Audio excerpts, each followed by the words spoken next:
Hi ma'am, I punsigi oina Siroi festival chatlaroina wasakre. Ado moin taisi amna phajadaba haitare ko.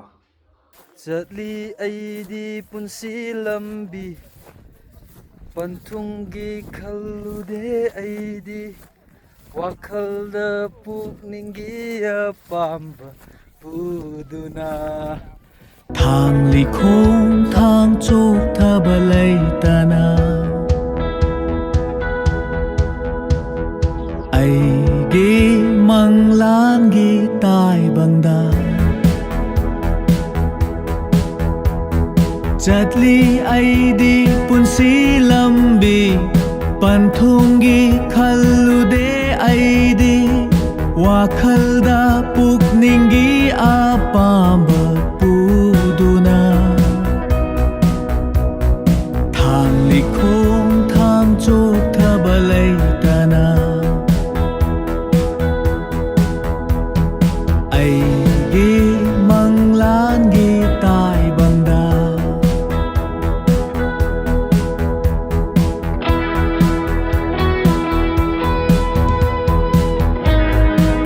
taking photos. No, video. Yeah, but first I'll introduce again. Yeah. Ma'am, ngasai akhoi lakpasida ko kainodagi Mumbai dagi thori ini haiba ko akhoi gi Murli. Yeah, Bro, is it right? yeah, Murli. Murli. Ma se Mumbai dagi thodarak puni haiba ko. Ado kitang kamai tauge do hangmina se ko. Ado ma'am English kidi kaim khalur no ko dum ma'am na gyan ta ardi yare gidi. Hello sir. Hi. You coming from Mumbai? Yeah. Okay. Driving how many down. kilometers? It's 2,800. 2,800. Till now I've covered 2,800. 2,800. Yeah. Okay. How was the journey So it was good. so far? I took halts in between Kaziranga, then Dimapur, then Imphal, then going to cruise. Okay. Yeah. Face any problem? No, nothing. Nothing. Yeah.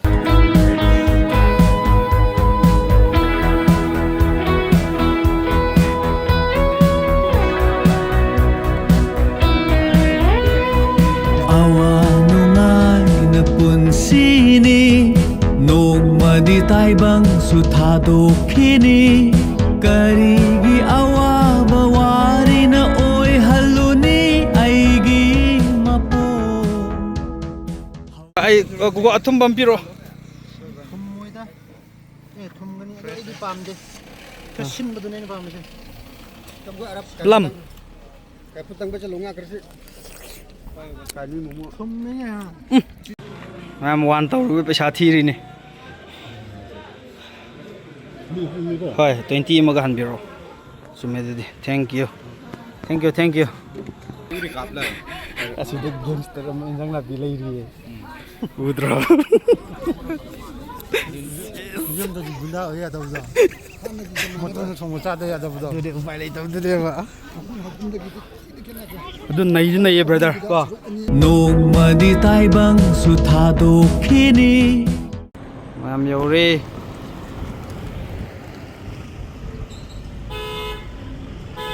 $75. Ha. So. Bro. Hogolo. Kaino numit ni gi journey sida tum lei sibo. Hogolo. tumma nate ngasai bike thobagi kaino khwang nabdo tang stretch tawwi wan Kuire da. Ade minute manga dang chondagi bada adum hayeng haibdu oigradoini. Hogolo. Bro. Ha.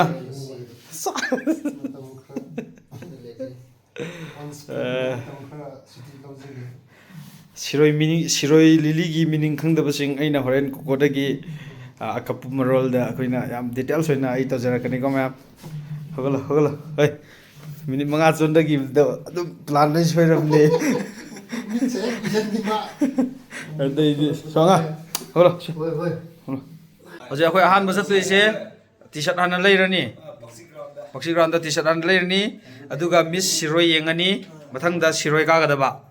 Ko. Kaino le miss Siroi yengaga sida halakini. nungdang ko krani tumandadi Siroi ngasi karoidro. rock pi yengrani Shiroi ngasi karoidro. Siroina early morning. Okay, early morning da ka. Okay. Adudi mayam hojik se keno Miss Shiroi yengurani agua Shiroi ki t-shirt leirurani. Karigi awaba warina oi haluni aigi mapo Hau krabangarang suloi khare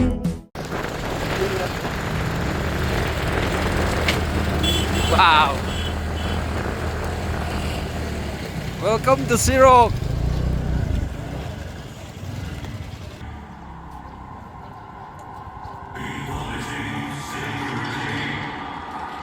Aduh, free to sini ro. Free dan lagi rugi. Nggak tuh sab cari, somon silo yang ge. Sirok thab tuh. Sab cari, aduh intoro. Silit pe yang one. Matak dah. Nggak kau tak kini deh. Orang lagi teradi.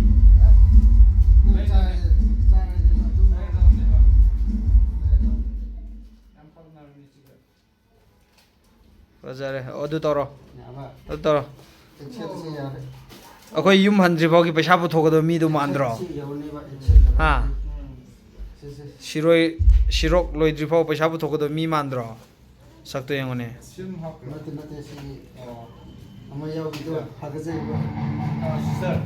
price tag to na sar di loro oh stage di mai tare Stage mai tare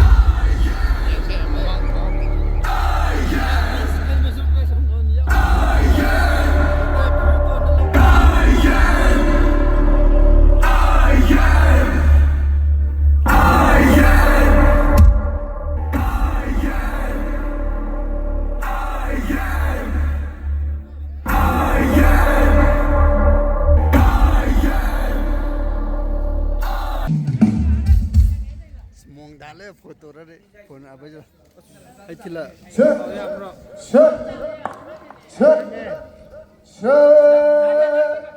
ai yale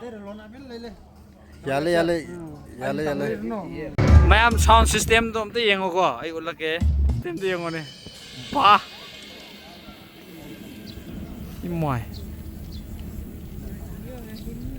hai आधा मुश्किल है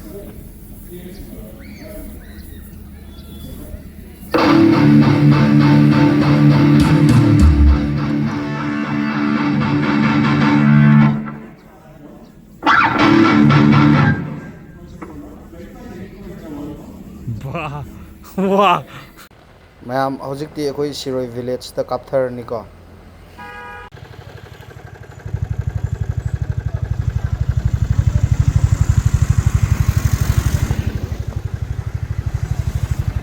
ma'am parking से सिद लेरे दुगा सिरोई गी लई येंगबा काफम सिन आदा लेरे अदु मोय खरसु कुमदन रे बको अदु येंगजे आदा मैम कुमदरे तो बुब्रा मैम कुमदरे सिदेन जूम तो याद्रे मैम अंदर कुमदरे ओ यम लेंगे मैम कुमदरे येंगो सोमदसु कुमे से मैम कुमे तो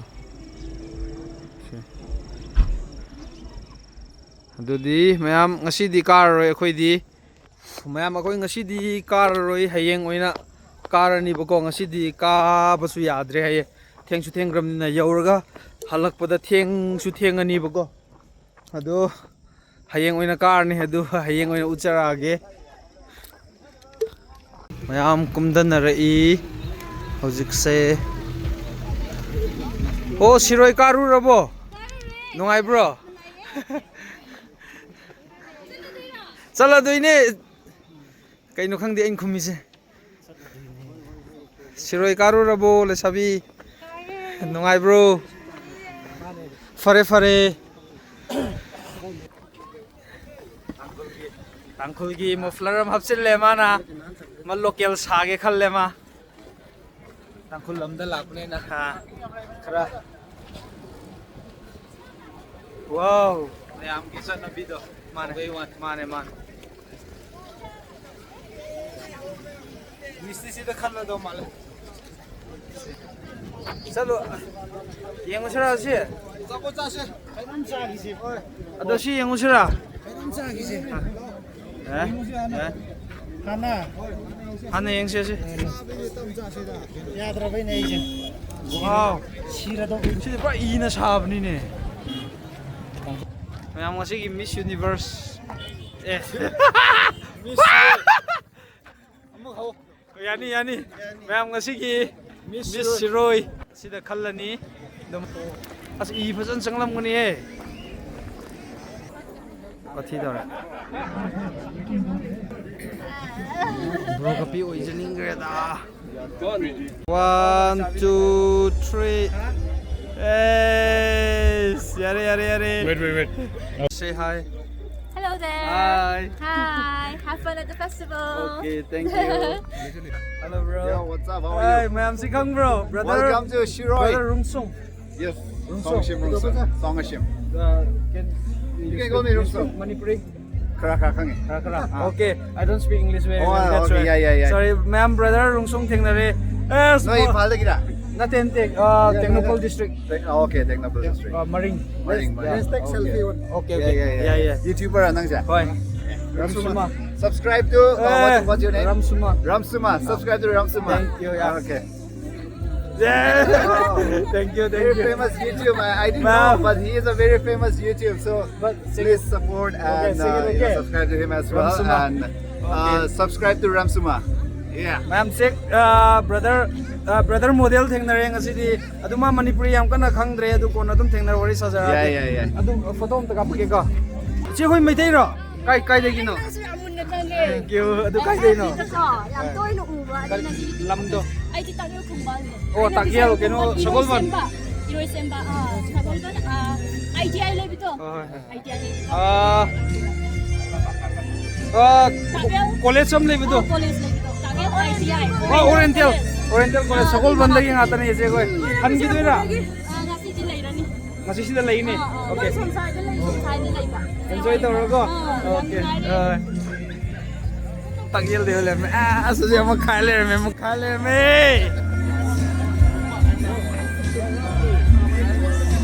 ho kai do si hai bano hai sticker le ibne sticker le sabi pajaman ba ado sticker do kai do ngai no oh kai da kari Sabi ni si. oh samda hap ngai ra oh aside koi sai gi ma lai grage Sai ki friend solo na. sai gi friend gi so adu di pesa yaudre ama khallo ne karam mana nupi na pam na gani khangde khoi di nang na pam ma khallo ne lawrage ne ai nang na pam ma khallo ne lawrage adi khangde ba khoi di sabi de khanal lage Printed on t-shirts also. T-shirts? No, we don't paint it on t-shirts. It takes too much time to. coffee han phaje jam phaje lawra isan ne ba ha bro kape oh isan ne adi vai the Học này khơi cái ori. yam hon yam phaje cover di phaje manung gi di khangdri go adu si dom ra khan biyo ne Si lai sabi na There's always a problem with that. ate nang na pam ba khalo ne You really ai like ama loge ba Oh, you really like that.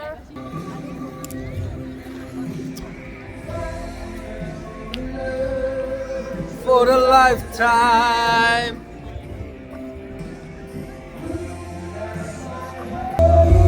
ngai bro ngai da bro ngai am chin ngai tro nang di cheers mok pok lai re nai jel le nơi sâu yao bro sâu yao bro sâu yao bro ba cái gì nó chef na tro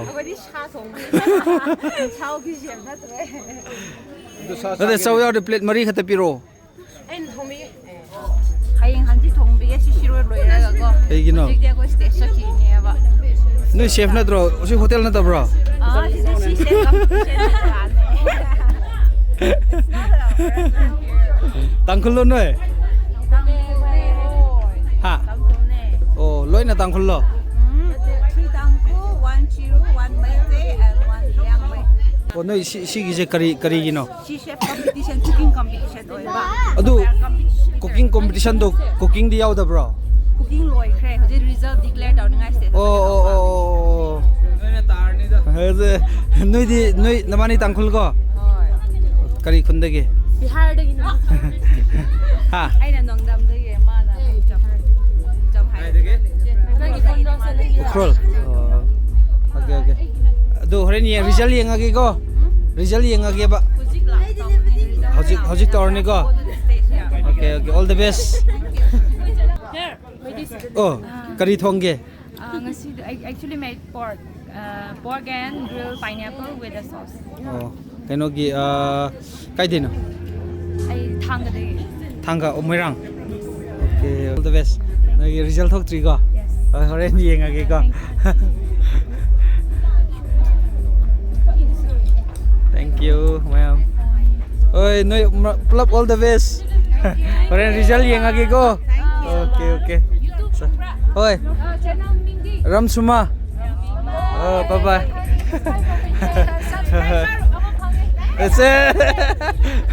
Namanabi miyam to hello ko. And he says this and that, you know, bro. But I don't know anything. Nei, Manipuri khangdro. Khange. Ma di mute dro. Oh, anh đi luôn thuốc tờ vai rồi. Biết tôi nó biết gì rồi. Doctor Jesse. Ai cha rồi, ai sao thắc cái. Adu coffee oin thắc cái. I'll smile, I know what it takes to fool this town. I'll do it till the sun goes down and all through the night time. Oh yeah, I'll tell you what you wanna hear. Keep my sunglasses on while I shed a tear. It's never the right time. Yeah. I put my arm around so you are strong, I am. I put my arm around, I'll show you that I am. I'm unstoppable. I'm a Porsche with no brakes. I'm invincible.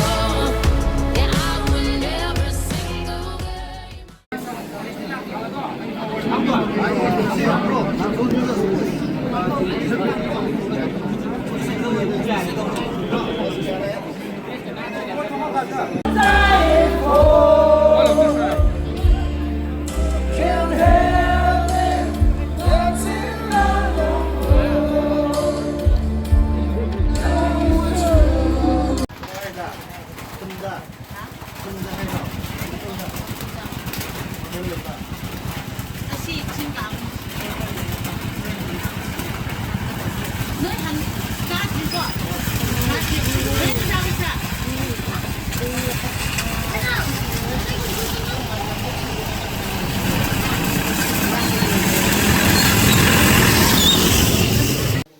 Mayam akhoi lambi je hanba yadre bako adugi kokoi bani je Shiroi village da lekpa tare atopa imanab sing di loina ukhul da hangre bako ibani di sida le ani akhoi je sida kumdara ine bako ma sida kumdara ga de somda sum chatlaga sigi yum sida leiwa sida ne ba khoin homestay tawdo yam nongai ayu hogala kanda fresh air yam phange du khunjai hafetang yengo se ma'am. Thank you. Ganga. Sa yam thin hawre. Hojikti ko si Shiroi chingda karaga mathakta karaga adugo ukhulda hangadaba. Adu Shiroi chingda karabadi sonda. Ukhulda sonda. Oh. Hoi chumi ngawbani ne. Yam nungai ko.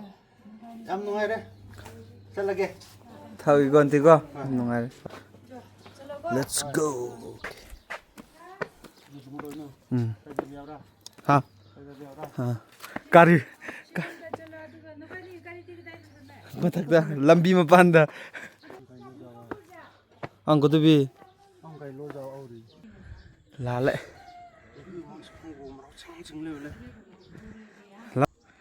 ꯁꯤꯗ ꯂꯩꯔꯦ ꯃꯌꯥꯝ ꯁꯤꯔꯣꯏ village Shiroi village.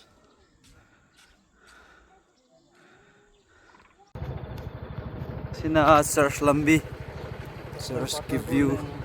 Ay sina pastor quarter male. Hello.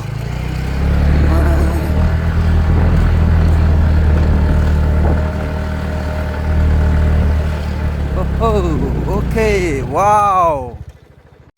Ma'am sida layrebako aduga ngasai aina ucharpa gate to ada layre tu ai zoom tarake ko to sida layre gate to sida layre gate to sida layre aduga akoina ka doi jing je kaino aduni asi urisini ne ko jin khangre wow ush zoom am tang jar to salake adu yar sama ton daga mi laywa laitene laite Sidane mayam akoina karo doise sigi thumbnail da pe ani siga sigi ching sidane ka doise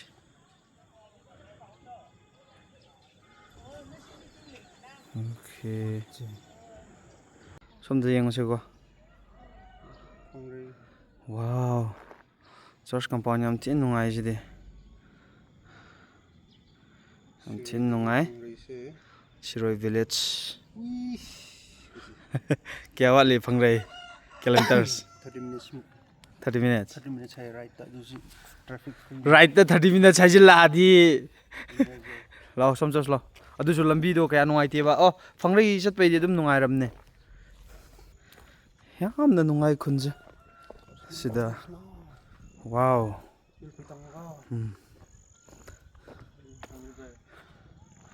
Shiroi village oido jalo si jo gate to mayai da thaba du gi go antin phajare ati athang be yul tang me dos jigin ju jibla musa phri khanga dan do au du mo man de ho ang kai tong na se ho yul tang de au de lengwa ko du mo man ukhula da leire sida ulla as khunje somdasu fajan tare khunje pareng oina yengo to sidasu fajan tare khunje soidasu fajan tare khunje yengo this khun fajan tare bugo duga ukrul je asilere ukrul asida leire sida ukrul Legend thaba gi ko ba amai ram sum se san na yot chalo ro thoro ko male me sam do Sadali. Ramse Leo la e mo ngasi lak ne. Boko la e aduga mozum pio la e. Lai la. Jim la e. Moi di ngasi lak ne. Nahan lak ngai pesa li ta moi do. Lagi. Ngajara sura lak ne. Bazar da. Cek suri ni ne. Si yang nama cek suri lak. Sirok ke fruit lai dai ne. Dai ram ne. Si tu lip ka ro. Ada, mungkin soleh. Nong taba tadaba. Satta di salura gena. Kaba hore. Mi ani do gari do lei ri. Mi khrap pik ko khrang ba oren lakani. Lakroy ne. Ji tiket to plop ki ka khrab ne ba Gulab ki kakira ako som na kain umoy asas na hay ram lagi adum Ko lei re. dugal bandi ti sepil kle Sun. Te, sida rimsan lei re. Machan. Kapor sang. Sang lei re. oi leibra Zema. Leo. Ko lei re. Nong adum tare upai lei te dum chasilani sigi lakpani na ko. Upai lei te. laki na lakhrabni na Hoi. ai gi ningsi jara bali do kai ram Ning tharla tar lei re som da gari no hong de. Bro Kapi leire, brother Angmuksa. Hi toro. Brother Kapi. Mi ngasai introduce loigram ne nawani theng laga. Sat lage. Amatun sira.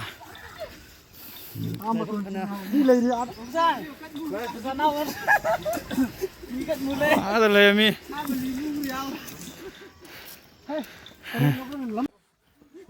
Sili hore ko. Sili này wai xoay rồi hiểu không? Cái gì? Wai xoay rồi. Tôi sẽ post logo 1, 2, 3. Wow! Ah!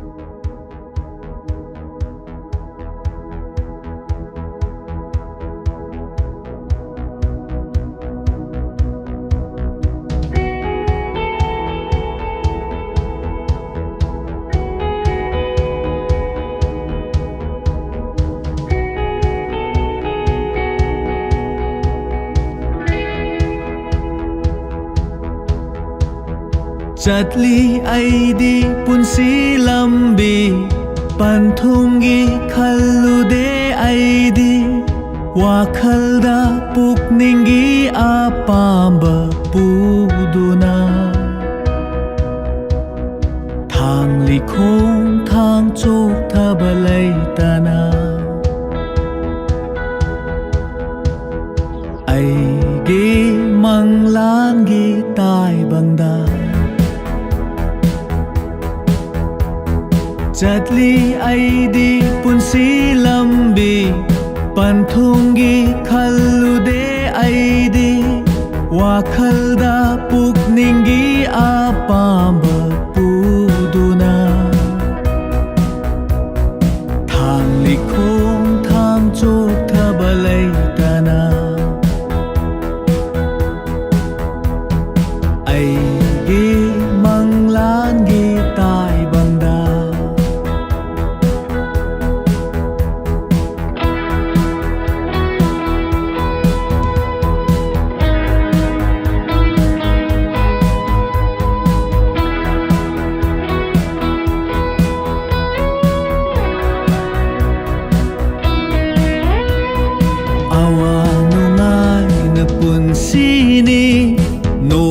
Di tai bang su thadok khini karigi awa bawari na oi haluni aigi mapo hau khrabang arang su loi khare ningsing laroi amuk matam do ungam draba hayengi khandu na lai man oi hallo mikup sini aigi punsidi hinggani hayeng laite khanduna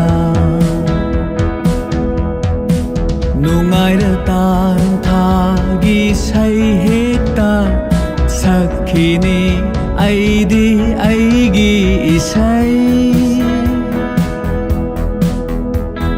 thawai numidang oidringai iphamda thauna leiringai chu kitang kak pa sao cái dorge liyo nang nasak to cái dorge kak pa sao as loire nang kak pa sak to tu kak tengai re che 1 2 asware kamay kitang nasa experience gangster man de ko kai wow se tadi se oh naka tanggal hoy 1 2 진도 그냥 무카인 레요 그냥 1 2 3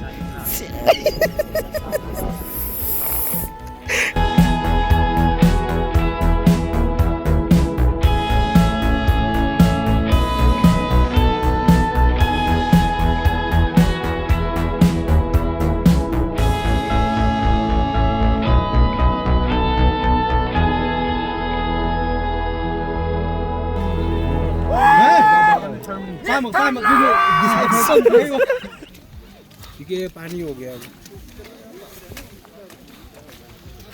O ma'am आई की graduation की team देखने रहेगा After long time. हफ्ते लोग सही क्या हां 6 years ko na sa kya suru kya Numai thok kise. tahu ni ko basa nang nahan makai chakrabo first time ro second time oh pare adu de hai bi ro ge kaino ma hai ge taraga wow wow wow chalo chalo ngasai di ma wai sung ai hai ro hai kim ni ai wa di ai wa hoji ba wai di ma oh ma wadri hai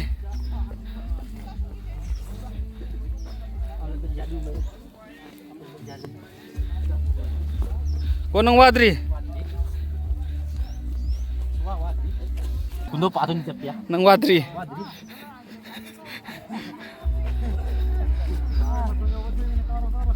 oh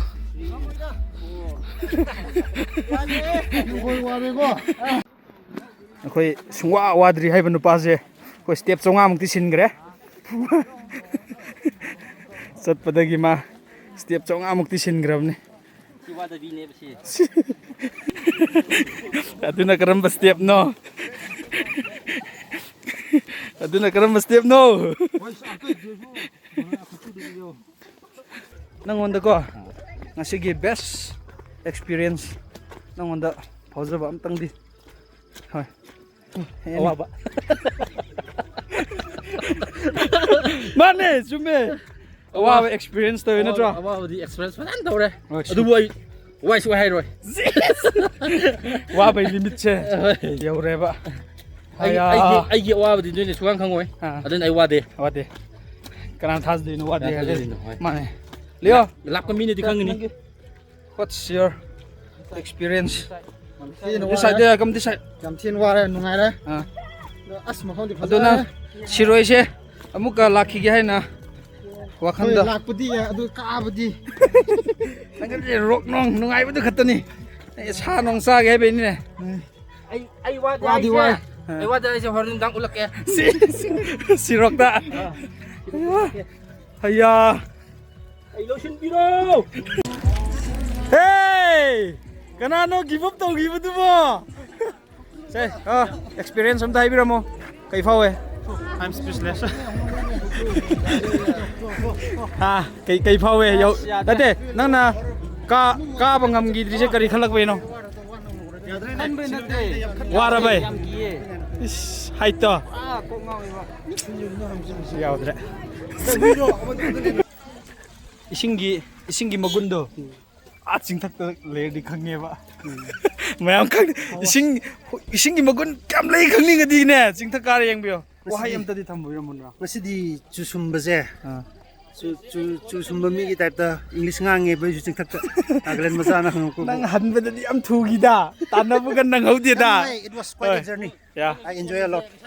We did enjoy a lot. okay mugun khang bi ko li si khang bra ha ising gado ya gidre magundo si ta khang ni ingna ingmane gari masa tare he mayam sigi experience su yam nungai ko koila se nung suradi jadi ne lensai la ko koila oi kim da tro tak na thobio rock concert sat nangai gi koi saksai ne abro kape Saula bai au te bro kor sang ma saksa kre bro kapi hoi sari ai so Lamkai hotel ni kepul sa ukuri mana de. ukrul gi na mahau yang tho bisello pulap namba ngamoi dro ya nga Asidi namu sanre. sanba phone namu Du chiki ko je pro punchang di yaro ba. chưa tangkai mặc ra hiện này chưa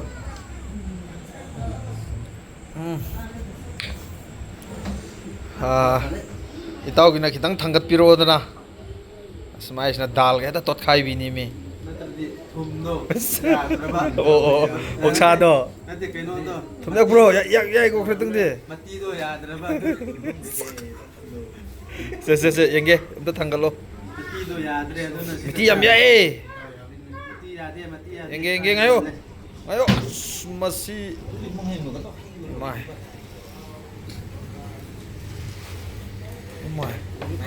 ꯀꯔꯤ ꯑꯣꯛꯁꯥ ꯀꯦꯞꯁꯨꯟ ꯈꯨꯆꯥꯅꯣꯅꯦ ꯁꯤꯕꯣ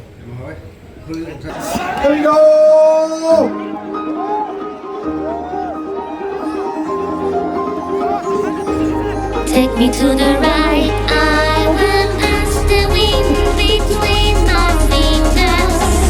Take me to the sun, all the highest mountain, everything before.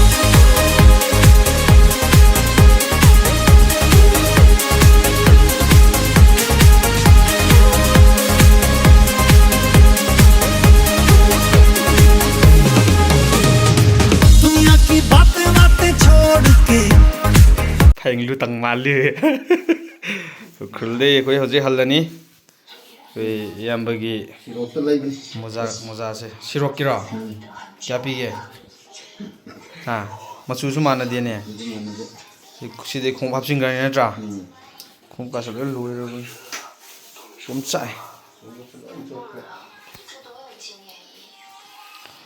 ꯆꯠꯅꯕ ꯇꯧꯔꯅꯤ ꯂꯥꯛꯑꯣꯏ ꯃꯌꯥꯝ ꯋꯦꯗꯔꯁꯦ ꯎꯈ꯭ꯔꯨꯜꯒꯤꯁꯦ ꯄꯨꯔꯥ ꯃꯑꯣꯡ ꯑꯃꯅꯤꯀꯣ ꯆꯥꯕ ꯊꯛꯄꯗꯤ ꯌꯥꯝ ꯍꯥꯎꯔꯦ ꯑꯗꯨꯕꯨ ꯆꯠꯊꯣꯛ ꯆꯠꯁꯤꯟꯒꯤꯗꯤ ꯈꯔ ꯅꯨꯡꯉꯥꯏꯇ꯭ꯔꯦ ꯅꯣꯡꯁꯦ ꯗꯥꯏꯄꯔ ꯍꯥꯞꯄꯤꯗ꯭ꯔꯗꯤ ꯌꯥꯔꯔꯣꯏ ꯑꯗꯨꯝ ꯆꯤꯐꯦꯠ ꯇꯧꯔ ꯂꯩꯔꯦ ꯔꯦꯗꯤ ꯕ꯭ꯔꯗꯔ ꯅꯪꯒꯤ ꯃꯣꯖꯥꯗꯣ ꯍꯥꯞꯆꯤꯟꯈ꯭ꯔꯦ ꯁꯤꯔꯣꯛꯇꯩ ꯂꯩꯕꯅꯤ ꯁꯣ